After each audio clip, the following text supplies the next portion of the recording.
Hello guys, welcome to my channel Alka thought. आशा करती हूँ आप सभी खुश होंगे, स्वस्थ होंगे अपनों के साथ अपनी लाइफ में। आज मैं सभी देशवासियों से, अपने हिंदू समाज से कुछ कहना चाहती हूँ। आप सब भगवान से हमेशा दुआ करते हैं, प्रार्थना करते हैं कि आप भी खुश रहें और देश में हर प्राणी खुश रहे, हर इंसान खुश रहे, सबके परिवार में सुख शांति हो, सबके परिवार में खुशियाँ हो, प्यार हो, रिस्पेक्ट हो। ये हम सब दुआ करते हैं भगवान से, अपने लिए भी और दूसरों के लिए भी। हम अपने जीवन में अच्छे काम करते हैं, अच्छे रास्तों पर चलते हैं। कभी कभी जीवन में हर इंसान भटक जाता है। एक समय ऐसा ज़रूर आता है उसके जीवन में जब उसे सही और गलत में चुनाव करना आसान नहीं होता है, किस रास्ते पर जाए और किस रास्ते पर ना जाए। एक तरफ परिवार की खुशियाँ होती है और एक तरफ भगवान का बताया हुआ रास्ता होता है, सत्य का रास्ता, जिसे कि बहुत कम लोग अपनाते हैं। क्योंकि परिवार की खुशियाँ आपको ज़्यादा लालच में लेकर चली जाती हैं, पैसा कमाने में आप जुड़ जाते हैं, चाहे वो तरीका कोई भी हो, अच्छा हो या बुरा हो। पैसे का लालच इंसान को अपने धर्म से भी भटका देता है, अपने कर्मों से भी भटका देता है, जो कि आज के समय में सबसे बड़ा दुख का कारण है। आपको जब ये चीज़ें समझ आती हैं तब बहुत देर हो जाती है, आप उन चीज़ों के शिकार हो जाते हैं।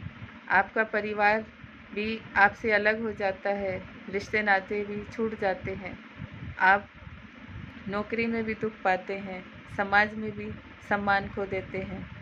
भगवान आप सबको अच्छा संस्कार भी देते हैं, अच्छा ज्ञान भी देते हैं, एक अच्छी समझ सबको दी है, अच्छा दिल दिया है, अच्छा मन भी दिया है।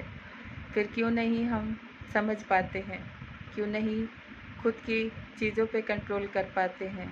आज अब सब बहुत सारी ऐसी चीज़ों के शिकार हो गए हैं जो कि सबके लिए गलत हैं। कोई नशे का शिकारी है, कोई किसी दूसरी नारी का शिकारी है, कोई किसी की प्रॉपर्टी को, जायदाद को लेकर एक दूसरे से बैर भाव करता है, कोई किसी का कुर्सी छीनना चाहता है, कोई किसी का कोई पद छीनना चाहता है। ऐसा क्यों होता है? क्यों हम सब सिर्फ दूसरे के पीछे भाग रहे हैं, सिर्फ दूसरे का लेना चाहते हैं? आप सबको जो मिला है भगवान ने आपको आपके कर्मों के अनुसार दिया है। उससे ज़्यादा का लालच आपको किसी ऐसे रास्ते पर ले जा सकता है जो आपके परिवार के लिए, आपके खुद के लिए अच्छा नहीं है। लालच कैसा भी हो, एक दिन इंसान को भटका ही देता है, चाहे वो धन का लालच हो, चाहे वो स्त्री का लालच हो, चाहे वो जायदाद का लालच हो, चाहे वो रिश्तों का लालच हो। हम सब भगवान के आशीर्वाद से ही चलते हैं, उनके बताए रास्ते पर चलते हैं। हर इंसान अपने धर्म के अनुसार पूजा पाठ करता है, अपने कर्तव्यों को समझता भी है और उसे फॉलो भी करता है। फिर क्यों भूल जाते हैं कि अच्छाई हर किसी इंसान में है, तो फिर हम क्यों एक दूसरे को बुरा भाव देते हैं, बुरा सोचते हैं, उसके लिए बुरी नीयत रखते हैं। हर इंसान अपने जीवन में मेहनत करके कुछ कमाता है, तो आप सब भी मेहनत करके अपने आप को ऊंचा बना सकते हैं, अच्छा बना सकते हैं। ऐसा कोई इंसान नहीं है जो खुद को अच्छा ना बना सके, अपने जीवन में सुधार ना कर सके, भगवान के बताए हुए रास्ते पर चल के अपने जीवन की परिस्थितियों को ना सुधार सके, अपने कष्टों को दूर ना कर सके। भगवान से जुड़ा इंसान कभी भी मार नहीं खाता है, धोखा नहीं खाता है।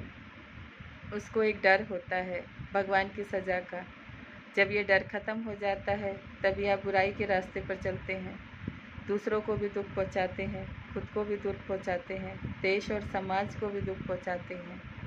यहाँ आए हैं कर्मों के अनुसार अपने अपने कर्म को अच्छा बनाएं। चाहे आपका धर्म कोई भी है, हिंदू धर्म कभी भी आपस में बैर करना नहीं सिखाता, किसी को नीचा दिखाना नहीं सिखाता। सत्य को आप क्यों नहीं देख पाते हैं? जब सब कुछ आपको पता होता है फिर भी आप कुछ गलतियां कर जाते हैं, उसको सुधारना भी नहीं चाहते हैं, समझना भी नहीं चाहते हैं, तभी भगवान आप सबसे नाराज़ हो जाता है, आपके जीवन की परिस्थितियां खराब हो जाती हैं। आपके रिश्ते भी बिगड़ जाते हैं, आपको आपके काम में भी कुछ परेशानियों का सामना करना पड़ता है। आज हर इंसान दुखी और परेशान है, बीमारियों से भी, रिश्तों से भी, कुछ ऐसी आदतों से भी जिसे वो चाहकर भी छोड़ नहीं पाता है। आप चाहें तो सब कुछ कर सकते हैं, अगर आप ठान लेते हैं तो आप कर सकते हैं, लेकिन अगर आप बदलना ही नहीं चाहेंगे तो कैसे आप खुद को संभाल सकते हैं, खुद को बदल सकते हैं। जीवन में जो कुछ भी होता है, मैं मानती हूँ कि कभी कभी हमें क्रोध का भाव रास्ते से भटका भी देता है, अपनों से और अपने खुद के आगे भी गिरा देता है। क्रोध को हमेशा सोच समझ के उससे दूर रहें, उससे हमेशा खुद को भी दूर रखें, परिवार को दूर रखें, अपने काम को भी दूर रखें। क्रोध बहुत आता है हर इंसान को, क्योंकि आज परिस्थितियाँ ही ऐसी है कि आप 2 मिनट भी शांति से नहीं रह सकते हैं, न जी सकते हैं, क्योंकि लालच हर इंसान को रहता है। ज़्यादा से ज़्यादा पैसा कमाना, सुख सुविधाएं हासिल करना, क्या यह सब चीज़ें आप सबके साथ जाती हैं? अच्छा बुरा तो इंसान के साथ हमेशा लगा रहता है, लेकिन आप अच्छाई को साथ लेकर जाएं, बुराई को यहीं पर छोड़कर जाएं।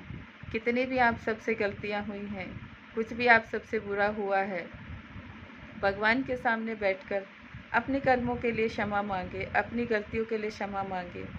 किसी के साथ बुरा किया है तो उस इंसान से भी क्षमा मांगे, क्योंकि एक दिन ऐसा ज़रूर आता है जब आपको उन चीज़ों का एहसास भी होता है और भगवान आप सबको दिखाता भी है, समझाता भी है। ये सभी जानते हैं।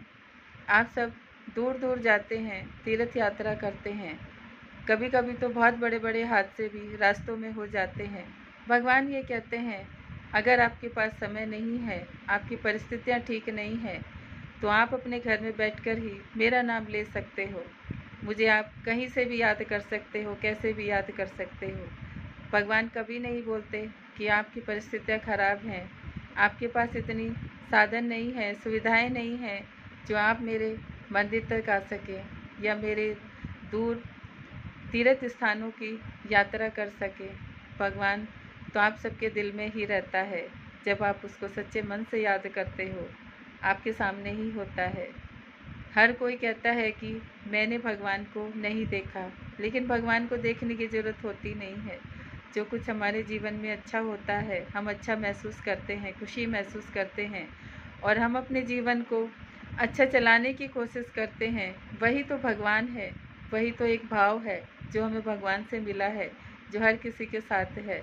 एक अच्छा भाव, एक प्यार का भाव, एक सम्मान का भाव, एक दूसरे के प्रति अच्छी खुशियों का भाव, यही तो भगवान है जिसे हम जंगल में ढूंढते हैं, मंदिर में ढूंढते हैं, पत्थरों में ढूंढते हैं, हर जगह ढूंढते हैं, लेकिन फिर भी आप भगवान को नहीं, क्योंकि आपका मन तो किसी और ही चीज़ में रहता है, किसी और ही लालच में रहता है।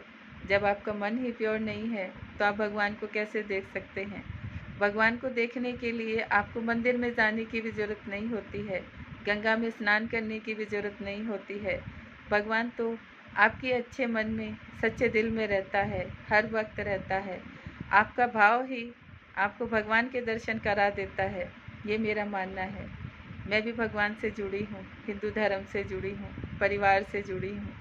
बहुत सारी परिस्थितियाँ मैंने अपने जीवन में बहुत मुश्किल देखी हैं, जिनसे कि हर कोई इंसान निकल नहीं सकता है, लेकिन मुझे भगवान ने एक ऐसी हिम्मत, एक ऐसा साथ दिया है, जिसकी वजह से मैं आज आप सबके सामने बैठकर बहुत सारी बातें बोल रही हूँ, आप सबको सिखा भी रही हूँ, सुना भी रही हूँ और समझा भी रही हूँ।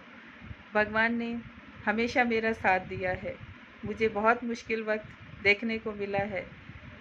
हस्बैंड आर्मी में थे, वो बाहर रहते थे, अकेले बच्चों को संभालना हर किसी के लिए बहुत मुश्किल होता है, लेकिन फिर भी मैंने भगवान के आशीर्वाद से अपने परिवार को संभाला है, अपनी परिस्थितियों को संभाला है।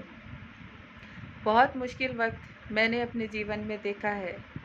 जिस समय मुझे पिता के आशीर्वाद की ज़रूरत थी, वो भी मुझे छोड़कर चले गए, जो कि आज मैं बहुत महसूस करती हूँ। लेकिन आज मुझे एक एहसास भी होता है कि वो भले ही मेरे जीवन में नहीं है, लेकिन वो जहाँ भी हैं मुझे आशीर्वाद देते हैं, मेरी रक्षा करते हैं, मेरा साथ भी देते हैं, आने वाली परिस्थिति से मुझे अवगत भी कराते हैं, हमेशा मेरे साथ अपना आशीर्वाद बनाए रखते हैं। मैं आप सबसे कहना चाहती हूँ, अगर आप दिल से अच्छे हैं, दूसरों का अच्छा सोचते हैं, दूसरों के लिए आप अच्छा भाव रखते हैं, आपके जीवन में कभी भी दुख और कष्ट इतने दिनों तक नहीं रहेगा। कर्मों का लिखा तो सबको भोगना पड़ता है। कुछ चीज़ें हमें समझाने और सिखाने के लिए भी आती हैं। जब हम ज़रूरत से ज़्यादा अच्छे होते हैं तो कुछ हमें बुरे लोग भी मिलते हैं जो हमें सबक भी सिखाते हैं और हमें एहसास भी कराते हैं कि ज़्यादा अच्छा होना भी दूसरों के लिए कभी कभी खतरनाक होता है, क्योंकि आप अपने आप को भूल जाते हैं, अपनी इज्जत को भूल जाते हैं, अपनी वैल्यू करना भूल जाते हैं, हमेशा दूसरों के लिए लगे रहते हैं। सबसे पहले इंसान को अपने लिए अच्छा सोचना चाहिए, अपने भाव को अच्छा रखना चाहिए, अपनी परिस्थितियों को अपने आप सुधारना और सुलझाना चाहिए, किसी दूसरे को दोष नहीं देना चाहिए, क्योंकि जो कुछ भी जीवन में होता है वो आप ही के कर्मों की वजह से होता है। वो पिछले जन्म के भी हो सकते हैं, इस जन्म के भी हो सकते हैं। दुख तकलीफ तो हर इंसान के जीवन में आती है, क्योंकि आज तो हम सब अच्छा कर रहे हैं, अच्छा बन रहे हैं, अच्छा सोच रहे हैं, लेकिन पास्ट लाइफ में क्या करके आए हैं ये भगवान को पता है। जो आप काट रहे हैं, जो आपके साथ हो रहा है, वही कर्म काटना है, उसी से आपको निकलना है, क्योंकि जब तक आपके बुरे कर्मों से आपको निकाला नहीं जाएगा, आपको सिखाया और समझाया नहीं जाएगा, तब तक ना आपके जीवन में शांति होगी, ना आपके मन में शांति होगी, ना देश में शांति होगी, ना ही समाज में शांति होगी। सभी हिंदू धर्मवासियों से कहना चाहती हूँ कि हिंदू धर्म एक दूसरे के साथ मिलजुल कर रहना, प्यार से रहना, कोई सामने वाला आपका अपमान भी करे तो भी आपका उसका सम्मान करो, यही सिखाता है। हम बात बात में एक दूसरे के साथ झगड़ा करते हैं, क्रोध करते हैं, लेकिन वो सब तो आपके अपने हैं। हर कोई अगर ईमानदार और समझदार होता तो भगवान को इन परिस्थितियों को दिखाने और समझाने की ज़रूरत ही नहीं होती। जब इंसान थोड़ा कम समझदार होता है और उसे नहीं पता होता है कि कैसे चलना है, तब ये परिस्थितियाँ हर इंसान के जीवन में आती हैं, उसे मजबूत बनाने के लिए, उसे अच्छा बनाने के लिए, उसे प्योर बनाने के लिए और उसे भगवान का एक नेक बच्चा बनाने के लिए, जो कि वो अपने जीवन में जो कुछ उसने सीखा है वो दूसरों को सिखा सके। ऐसा ही भगवान हर इंसान को बनाना चाहते हैं। अपने जीवन से सीखें, समझें और आगे बढ़ें, किसी का बुरा ना करें, किसी को दोष ना दें, किसी पे इल्ज़ाम ना लगाएं, किसी को नुकसान ना पहुंचाएं, क्योंकि हर इंसान अपने अपने कर्मों की सज़ा काट रहा है आज के समय में। चाहे वो कोई साधु संत हो, चाहे वो किसी भी बड़ी पोस्ट पे बैठा हुआ इंसान हो, चाहे हम सब में से कोई भी इंसान हो, भगवान तो हमें रास्ता दिखाता है। अच्छे रास्ते पर चलना हमारा धर्म भी है और कर्म भी है। धर्म की आड़ में कभी भी गलत काम ना करें, ना देश को नुकसान पहुंचाए, ना ही लोगों को नुकसान पहुंचाए, ना ही अपने परिवार को नुकसान पहुंचाए। आप दुनिया समाज में चाहे किसी से ना डरें, लेकिन भगवान से ज़रूर डरें, क्योंकि वो सबके कर्मों का हिसाब किताब ज़रूर करता है। उसकी अदालत में जज भी वो है, वकील भी वो है, वहाँ हर किसी के कर्मों का हिसाब होता है, याद रखें। इसलिए कुछ भी गलत ना करें, अगर किया भी है तो क्षमा मांगे भगवान से, इंसान से नहीं मांग सकते तो भगवान से मांगे, लेकिन महसूस ज़रूर करें कि आपसे कुछ गलती हुई है, उसका सुधार करें। आज भी वक्त है, आप सब संभल जाइए। हिंदू धर्म आपस में बैर करना नहीं सिखाता है, मिलजुल कर चलना और अपनों को प्यार से समझाना, सिखाना, उनके साथ बने रहना, यही हिंदू धर्म सिखाता है। हिंदू धर्म बहुत अच्छा है, बहुत प्यारा है, उसको प्योर बनाएं, उसका अपमान ना करें, उसका सम्मान करें, उसको आगे बढ़ाएं और सबके साथ मिलजुल कर एक होकर देश के लिए काम करें, अपने समाज के लिए काम करें। आप सब बहुत अच्छे प्यारे हैं, भगवान के प्यारे बच्चे हैं। मैं आप सबकी मंगल कामना के लिए भगवान से दुआ करती हूँ, हर किसी के घर में प्यार हो, रिस्पेक्ट हो, खुशियाँ हो, यही मैं गॉड से दुआ करती हूँ। सभी देशवासियों के लिए क्योंकि आप सब मेरे परिवार का हिस्सा हैं। मैं भी इसी देश में और समाज में हूँ। मैं भी आप सबकी बेटी, बहन हूँ, बहू की तरह हूँ, एक माँ हूँ। बच्चों के लिए, मेरे लिए सभी बच्चे बराबर हैं। देश की हर बेटी मेरी बेटी की तरह है। मैं उन सबको दिल से दुआ देती हूँ कि अच्छे काम करें, जीवन में खुश रहें, अपनों के लिए, अपने परिवार के लिए, समाज के लिए, तरक्की के लिए काम करें, खुश रहें, अपना ध्यान रखें, बुरे लोगों से हमेशा सावधान रहें, बच के रहें और अपना ख्याल रखें। Bye bye, take care everyone. आप सबको मेरी बातें अच्छी लगती हैं, मेरे चैनल को लाइक करें, सब्सक्राइब करें और बेल आइकन को ज़रूर प्रेस करें। Thank you so much everyone. Take care everyone. Om Shanti.